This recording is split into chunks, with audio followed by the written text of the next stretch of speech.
This next video, I saw this kit at Woodcraft, and I thought it very fitting, so I made this as a tribute to all the women present and past that have been affected by breast cancer. This is actually the first of two pins I made.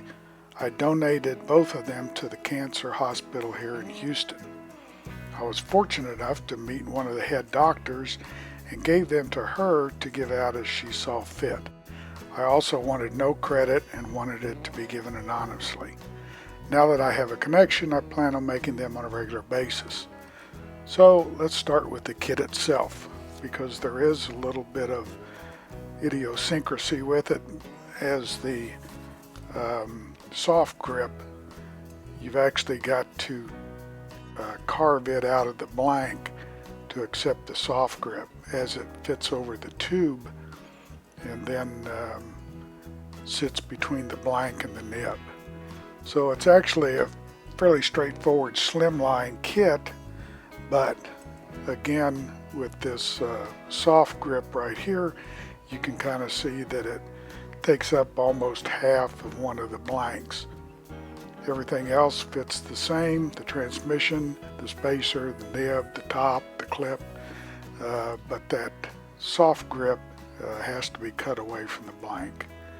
So let's get started and sped everything up here to get us to that part. Get the blanks made. And yeah, I haven't gotten a smaller one yet, so I need a little smaller T-square. Got it on the bandsaw and got both of them cut. It didn't take, as a normal slimline, it doesn't take a full blank. So it was very easily cut and came out with both sections. Now we get them marked so we can get them into drill bits, into the drill press. And as usual, the blanks are not perfectly square, so you need to, as you can see, you need to mark all four corners and then kind of take the middle part of what you have. You can see both of those are not squared up. So I use a little automatic metal punch and get the hole set, and then take it over to the drill press and get it drilled. I can always tell a good blank that a blank's going to be good by the way it drills. If you see it coming out like that with the wisps, then you're in pretty good shape. So let's get it glued up.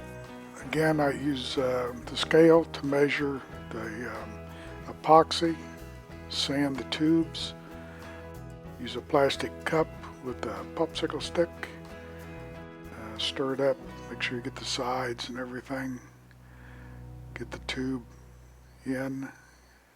I use denatured alcohol to make sure that the ends are clean, make sure the punch I use to put it in there is clean, and then you just wait. And you can see that the color of the epoxy is going to change color. It'll go to a real dark yellow, and when you feel the cup, there's a lot of heat there. So usually what I do is I wait overnight, let it cool down, let it set. I'm usually not in a hurry to get this done. This one, I wanted to get this pin done. The blank looked good, so I waited a little longer with it, but then started turning. And I just start working it down here. I have a carbide tip. It's a square tip with a slight radius on it. And again, you can kind of tell that the blanks on the drill press are going to be pretty good to turn just by the ease of how that drill goes in and out. And if you have a lot of little chips and it doesn't fill the drill bit up, then you're probably going to have a little bit of problem. But this one was really good and very easy to work with. The blank actually turned out very well. You can see I just keep working on getting it down. The one I'm working on now, for some reason, I decided to make that the bottom to where the soft grip will go into. So you'll see me just keep working down, getting it smoothed up. Again, very easy to work with. You can tell how it curls up. Then I'm working on the top section. Just slowly work your way down. On the soft grip, I tend to sneak up on things. It's a whole lot easier to take a little bit off than it is to add a little bit. And in most cases, you can't add a little bit.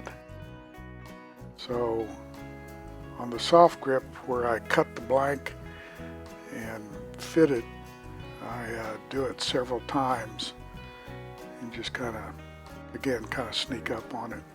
It's almost like drilling a hole. Sometimes you're better off drilling a pilot hole and then putting the size bit that you really want in there. This one I just kept working on. Again, this one right here was going to be the one with the soft grip, so I'm working it down a little more of a, a funnel type shape, because the base of that soft grip is going to be bigger than the bushing itself. So I was getting it down to where I knew I had plenty of material, and then I start sizing it up. And I mark this. I had a small felt tip magic marker, a pointed one, and the line itself is actually within the soft grip. You'll kind of see it here in a minute when I put it back up there. And it's, so see, it's within. So if the line is gone, I still should be all right. But what I wanted to do was take it down to the line and then size it to make sure that I had the length and everything that I wanted. I also wanted to have just a slight bit of compression on it. I didn't want it to match up perfectly.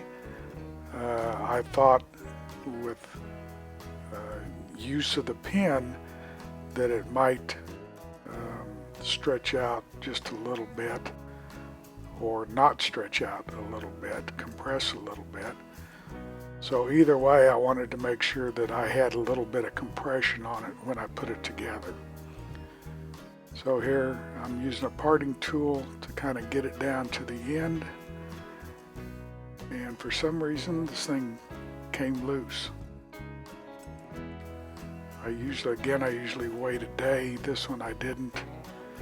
So I don't know if the heat kind of got to it or what happened with it. But it didn't affect the other blank. Now you see where I sized this up, I still had the black mark on it. You can kind of see the end where there's still room to go. But I wanted that compression right there with that nib to have a little bit of pressure on it. So I took it back over to the lathe and got the one line out of it. Took a little denatured alcohol on it to get some glue and everything off. Sized it up again. You can see the black line's gone. Press it in. And I still wanted a little more off of that. Plus, I needed to shape it a little better. The end was good. Needed to shape it a little more there. It needed to come down. Yeah, again, it's a slim line, so the transmission goes in there, the nib goes into the end. Everything fits like normal. And again, I wanted a little more compression right there, but not that much. so I needed to take a little more off of it. So this would be actually the third shot at it. And I knew about how much I wanted to take off, so I took it off. And then you can see I needed to size down to the bushing a little bit, which I did. And I sized up, so I knew that I had to get the blank itself down to where it would fit on the large end of the soft grip. So I worked it down slowly, sized it up a couple times, sized it up again, getting real close here,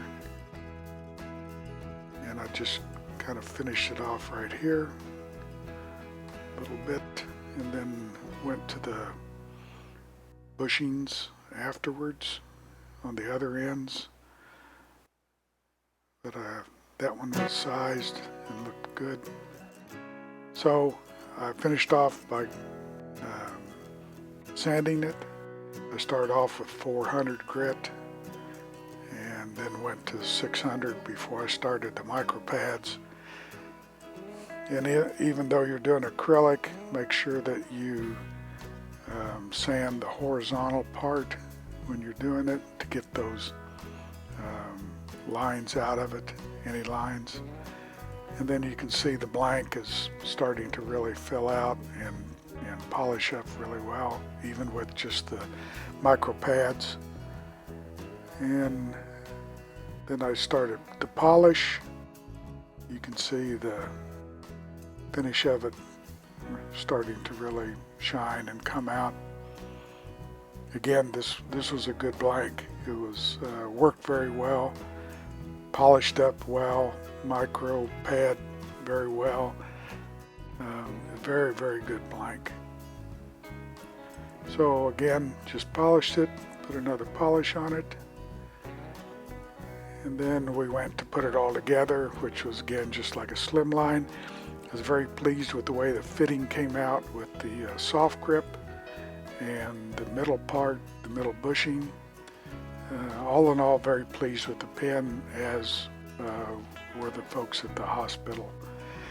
So I appreciate everybody watching. Please subscribe, hit that notification bell, and stay tuned for more videos. Please keep in touch.